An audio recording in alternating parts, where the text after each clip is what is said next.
Assalamualaikum class and good morning. So, let's start with a short prayer within our result. So, everyone, do please read Surah Al-Fatiha silently. So, okay, let's take your attendance. So, I will now take your attendance. Please see CPA if your name is called. So, Mr. Habdan, Abu Laslani, and Abuan. So, okay, thank you. So, let's talk about our rules and regulation in our classroom. So, first, my rules is the respectful for everyone. Also, raise your hand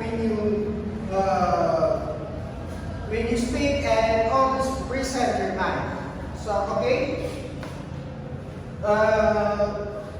Let's review our previous lesson. So last, we talked about the financial statement audit and the financial auditor. So, okay. So class, let's have activity for today. So, let's group yourself into 3. So, please, let's count to 1, 2, 3. Okay. Okay. So, okay. So, please, group 1, let's sit over there, and 2, and 3. So, our activity today is letter K. So, our activity today is letter K. So, the instruction of this game is, activity is, paunahan to. So, kumbaga, accounting term to kasi nasa accounting topic tayo. So, pag nagbigay ako, for example, nagbigay ako ng first letter ng mga accounting terms, is gagawin nyo is, for example, is nagbigay ako ng L. So, ano yung papasok sa isip nyo na accounting terms? So, let's say L. So, papasok sa inyo is liability. So, gano'n. So, paunahan to. Then, 1, 2, 3. So, please, isulat nyo sa papel yung sagot nyo at itaas nyo. So, okay, so let's start. So, A. So, please answer it in 30 seconds. Okay. Okay. Raise your answers. So, please hold it. Audit. So, okay, lahat naman tama. Okay, let's proceed. Next is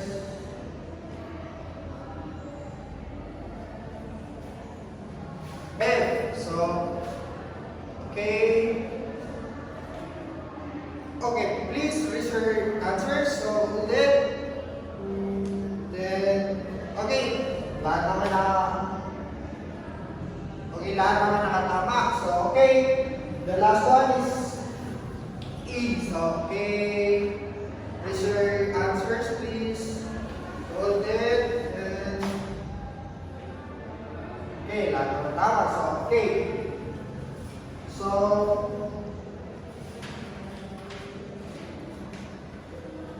okay, class, before my start, let's know our objective and okay, our last discussion. So, okay class, our previous lesson, our topic is about the assurance services. So, class, what comes in your mind when you hear the financial statement? So, okay, Mr. Ampuan. Yes, exactly, it's regulations. So, class, do you have any question? So, okay, Abul, that's a very good question. So, accordingly, it is the only reasonable assurance about the financial statement as a whole from free materials with statement. So, whether due to fraud or errors, thereby expression and opinion whether the financial statement are perfect in all material aspects, respect, and accordance with the applicable financial framework. So, when you say financial statement, as ito yung ginagawa ng mga accounting, mga accountant,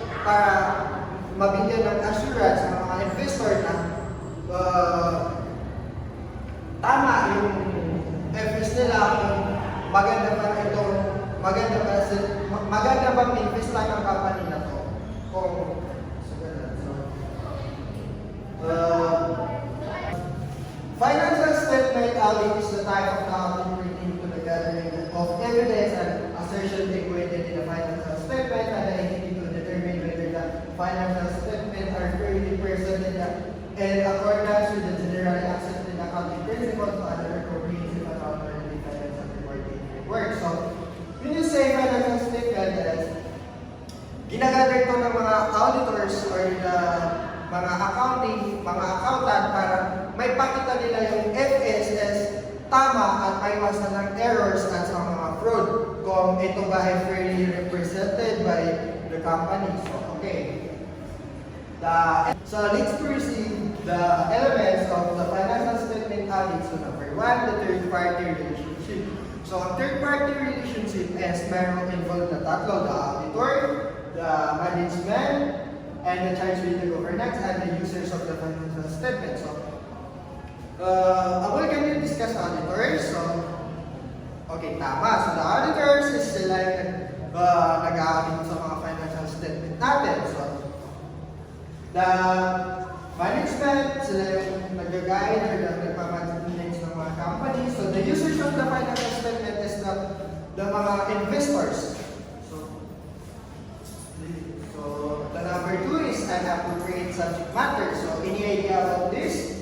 So, okay, very good. So, suitable criteria. So, any idea about the suitable criteria? So, okay, Mr. Nagarol. So, okay, it's good. So, sufficient appropriate evidence. So, last we discussed about that. So, can you remember that?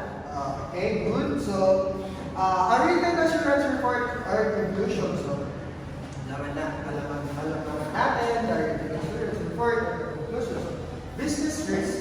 So, any activity that will prevent entity from meeting is the business objective information, objective. So, ang business risk is ang mga businesses is alam naman natin na may mga risk. So, pwede mag-risk ka for this, mag-risk ka sa mga goods na ganito.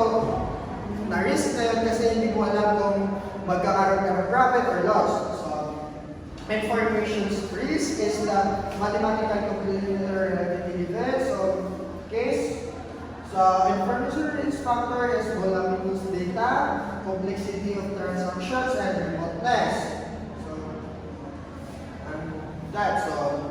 Okay, so ways to reduce the information risk, verify the information, financial statement audited, so conflict of risk is within the management. So, need for the financial statement audit. So, tinatawag natin si ERF. So, conflict of interest, expertise, remoteness of users, and financial consequences.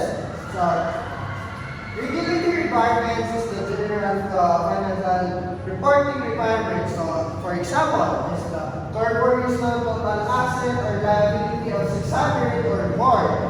So, branch of, okay, number 2 example is the branch of stock. So, branch of stock is the foreign corporation has a capital of 1M or more. So, ilan ba yung dapat na liability natin? So, okay, that's 600,000. So, ano yung branch stock? Ano dapat yung capital natin na amount is 1 million. Okay, so, branch of non-stock foreign corporate is the total asset of 1 million or more. So, dapat sa branch of non-stock natin, kung nag-branch ka sa mga non-stocks, is dapat meron kang stable na asset na 100 million. So, regional operating headquarters of foreign corporation is the total revenue of 1 million or more. So, sa regional operation headquarters of foreign corporation is dapat yung total revenue mo is total of tama, it's 1 million. So, tax compliance requirements, the National Internal Revenue Code as the amended statement and the requirements for the audited books of the accounting under the section 232A as follows. The taxpayer whose the annual sales, earnings received of outward or more criminal loans. So, the mga taxpayer. Sino ba yung mga taxpayer? So, okay,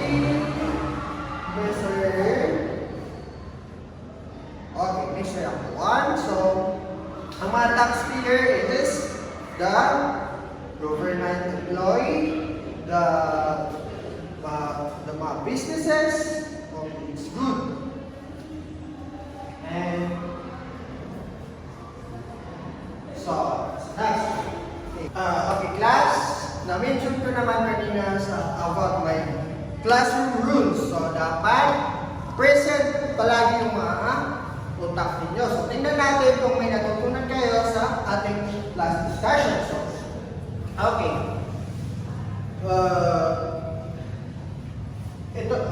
Which of the following is not an element of financial statement audit? So, na-discuss natin ito. Ano yung involved at saka hindi involved. So, sa tingin nyo, sa apat na yan, ano yung hindi dyan kasama? So, okay, Mr. Matiasan. Okay, letter D, conceptualis, tama. Yan yung hindi related sa financial audit. So, which of the following can be significant affected by the financial statement audit? Kaka-discuss lang natin. So, ano ba?